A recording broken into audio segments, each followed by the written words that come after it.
আজ সবাই বলছে আমি হাফেজ হয়েছি, কিন্তু সত্যি কথা হলো আমার মা আমাকে হাফেজ বানিয়েছে। কে না থাকতে চায় তার মায়ের কাছে?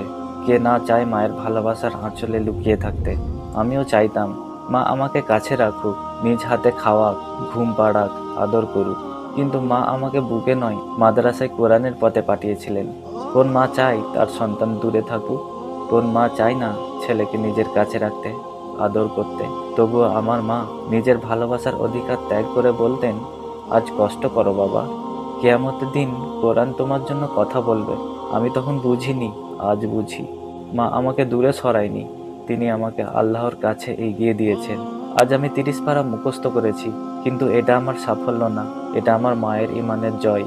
হে আল্লাহ, যে কোরআন আমি বুকে রেখেছি সে কোরআন যেন কিয়ামতের দিন আমার মায়ের মাথায় নূরের মুকুট পরিয়ে দেয়।